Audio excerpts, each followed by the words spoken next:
Maganda mga bossing, sa naghahanap po ng low mileage full size SUV, ito available tayo mga bossing, baka makursunadahan nyo. Ito mga boss is 2016 Toyota Land Cruiser premium variant mga boss. Yan, local to mga bossing kasi dalawa, may Dubai and may local. So pag Dubai beige yung interior mga boss. Okay, pero ito mga bossing is naka cool box, then may sunroof mga bossing, then mileage nito is only 37,753 mga bossing, 2016 model. Yun yung kanyang kasa record mga boss. Then almost brand new yung kanyang gulong, 95% red light na TerraGrapper mga boss. Okay, so good for 7-seater mga bossing ha. Pearl white yung ating unit. So ito yung premium variant. So meron kasi nitong standard, so V8 na 4.5 liters diesel engine mga boss. Yan, sobra kakinis pa nito mga bossing. May mga konting scratches lang, so pakita natin mga boss. Sa mga buyer natin interesado, price nito is 3,890,000. Sa Promote PH, makukuha mo to sa halagang 3,775,000 mga boss. Kasama yung transfer of ownership. So para sa mga interesado, dito muna tayo sa ating front area mga bossing ha. So coding nito is ending 8, so Thursday mga boss. Then projector headlight, fog light, so maayos na maayos mga bossing, walang basag. Yan, and chrome yung kanyang fog light cover, and ganun din naman dito sa ating headlight mga boss. Yung accent niya diretso sa ating front grille, and pati dito sa kanyang lower part ng bumper, so may nakalagay na Land Cruiser, chrome din yan mga boss. Pearl white yung ating unit. Mga concern lang na ito mga boss, yung ganito. Yan, pero walang bangga at 100% hindi to binaha mga boss. Okay, may 2-eye sensor sa front area para pag may mga sumisingit mga bossing, so nadedetect ng driver, naiiwasan ang collision. All disc brake mga bossing, 4-wheel drive. Okay, yan, optional 4x4 mga bossing ha, all disc brake yan. Then dito R18 mga boss na kulay silver, 5 stud mga bossing ha. TerraGrapper lahat ng gulong, and almost brand new mga boss. Oh. May himulmul pa lahat yan mga bossing. Yan. Then pagdating sa stepboard mga boss, walang yupe. Then may chrome line din sa kanyang pinaka-cladding mga boss. And signal light sa kanyang side mirror, chrome door handle, chrome line sa kanyang window panel, then roof rail mga boss. Yan, may konting gas-gas lang din yung kanyang roof rail mga boss. Then pagdating dito sa kanyang door panel, so pwede mong iset yung ating upuan. Okay, upo ka doon, pindutin mo lang, so magbabago siya ng pag-set mga boss. Ito. Okay, kahit di pala nakaupo mga boss, pwede. Yan, tingnan nyo, gumagalaw siya mga bossing ha. Ito. Hindi. So mas mainam kapag nakaupo mga boss. Mas nadadama natin. Ayun, gumagalaw mga boss. Lolong press mo lang pala. So, eto naman, napakaganda ng kanyang door opener. Chrome, pati dito mga bossing kulay silver. Ornament accent na kulay silver din mga boss. Yan. Then, upuan niya mga boss ha. Airbag sa side, power seat. So, pwede naman dito ang adjust ng kusa mga bossing. Yan. Then, cool box. Ito ang pinakamaganda mga bossing. Kapag standard variant, so wala siyang cool box, wala siyang sunroof mga bossing ha. So atras natin, di kasi yung ating tuhod. Then ito mga boss is naka power tilt. Yan yung ating steering wheel. Ito natin mga boss, baliktad pala, sorry. Then dito mga bossing is retractable yung ating side mirror. Okay. Yan. Laki ng side mirror mga boss oh. Palibasa malaking unit, kumbaga. Eto, adjust din natin mga bossing kung gumagana pa. Yun, responsive na responsive sa kabila. Okay. Then button yan mga boss dito naman. Then yung para sa ating reverse parking sensor mga boss. Then naka cruise control, leather yung ating steering wheel mga boss. So dito siguro is napa bahagya na upholstery mga boss, no? Konti lang Okay? Then, ito mileage ha, mga boss. Yan. No, nadedetect nyo, mas malambot ng bahagya yung gulong sa unahan. Then, pagdating dito sa ating center console, so naka-automatic, climate control, nandito yung mga button, mga boss. Optional 4x4 mga bossing, selection ng differential nandito rin. And naka 2 din audio system to mga boss. Yan. Then susi eto. So push start unit to mga boss. Okay? Yan yung kanyang dashboard. Angat natin yung kanyang window. Airbag sa side mga bossing. Kulay gray yung ating mga bossing, ceiling tsaka yung sidings. Then kulay black naman sa babang part. Ito yung kanyang leather na upuan mga boss.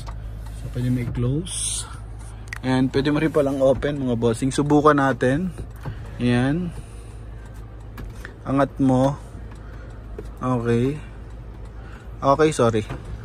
Close natin, then open. Ayan, diretsuhan na siya. Yun mga boss. Okay, pwede rin kasing nakaawang lang ng bahagya mga boss. Yan, pwede mo siyang iawang lang. Ito pakita natin. Ito mga boss. Yan, awang lang siya, ganyan lang siya mga boss. Okay, then close. Then dito sa ating sun visor with mirror mga boss, with light. Yan, dito rin mga boss. Okay. Then dito, auto adjust din yung ating side mirror. So may pang-adjust din siya. Pag masyado maliwanag yung sumusunod sa atin, so nadedetect niya, nalilesen niya yung liwanag mga bossing.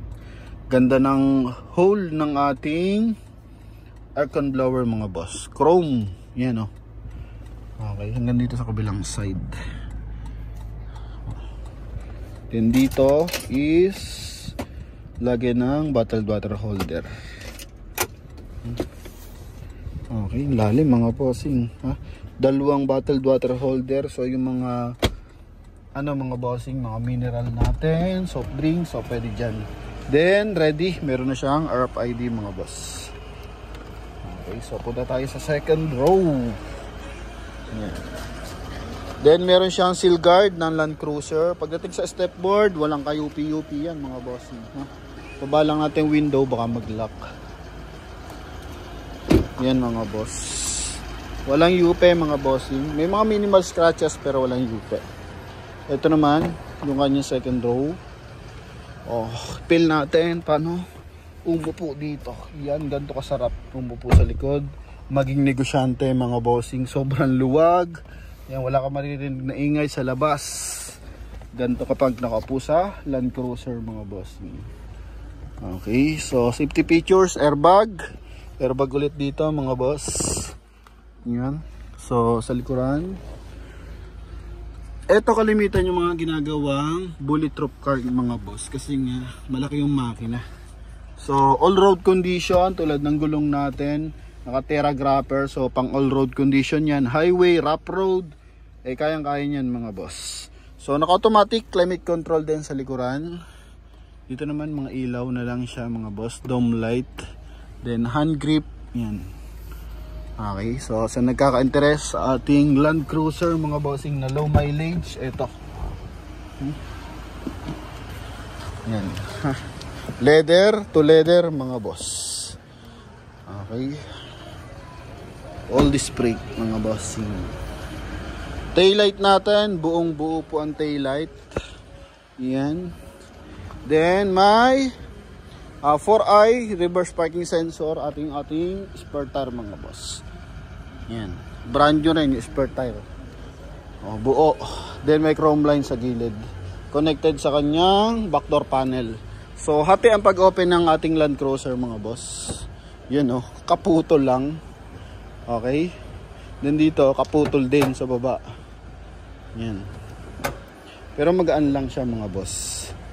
Yan. Then sa pag-close naman ng ating upuan, turuan ko kayo kung paano. Para kung ngayon nangangarap pa lang kayong magka-Land Cruiser, marunong na kayo magtupi ng upuan once na makabili kayong Land Cruiser. Okay, so dapat dalawang kamay, isa nakaalalay. Yun mga boss. Ganon ha. Hata konti. Tapos Tigilan lang natin ng konti ang bahagya. Tapos tulak natin. Yun mga bossing. Then dito, angat mo siya. Ganun. Okay? Yan, ha? So by the meantime, wala pa tayong Land Cruiser. Marunong na tayo magtupi ng upuan. Yan. So yan, pampasaya lang mga boss. Okay? Para sa ating mga mahal na viewers and buyers. Yan. So ganyang kaluwag, if in case na gusto natin is good for 5-seater lang. Pero kung kailangan natin mas maraming sakay, so pwede siya 7 to 8-seater mga bossing. More than pa nga kasi wala namang worry pagdating sa laki ng makina mga boss. Magwo-worry ka dito pagdating sa Corudo. Okay? Yan. And bigyan ko kayo ng info, kapag Dubai mga boss, is pantayan, no? Kapag locally made, hindi naman siya local release is yan mga bossing. Medyo mababa yung kanyang front area mga boss. Angat yung likuran ng bahagya. Okay? So, yun. Baka magtaka kayo kasi baka nakaangat dito, doon hindi. So, normal po yan mga bossing sa Land Cruiser. Kapag local, tsaka Dubai mga boss. Okay? Kapag Dubai, pantay po yan. So, noong nakaraan, nag-vlog tayo ng Dubai na 27,000 na mileage. Ang trinade sa atin, yung low mileage din na Montero na pinagkakaguluhan mga boss, nasold na kanina mga bossing. Yan. Ito naman yung kanyang armrest. Okay. Dito may bottled water holder. Yan mga bossing. As in presentable itong unit natin na to mga boss ha. Yan. So magkabilaan naka to mga bossing, power seat. Okay. Kasa record, check natin. Yan, meron mga bossing. 37, 30, 22, 10,000, 1,300. So meron siyang kasa record mga boss. Nandun pa yung pangalan ng unang may-ari mga bossing. Pero hindi to galing ng Pogo mga boss. Okay? So linawin lang natin. Kasi may mga buyer tayo na ayaw ng galing Pogo unit mga bossing. Yan. So, naka-rubber mating to mga boss. Stock pa to. Tingnan mo naman yung stock niya. Oh. Yan. Since 2016, buong buo. Yun oh. Mga boss.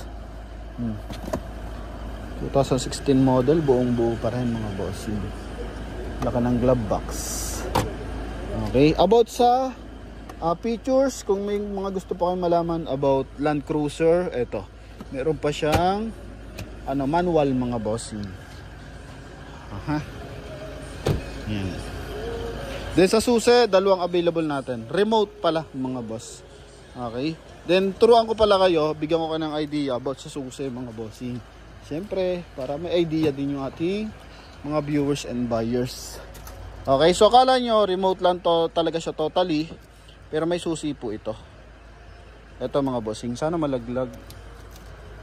Ito mga boss. Pupush natin. Then uhugutin. Ito mga boss oh. Sana madala. Yun mga boss. Okay, so once na nalobat ang remote, ma-open mo pa rin yung ating Toyota Land Cruiser True K. Yan mga bossing. Papabaliktad. Yan, ma-open mo pa rin yan mga boss. Then once naman, so paano pa anda rin, lobat niya yung remote. Madali lang gagawin mga boss.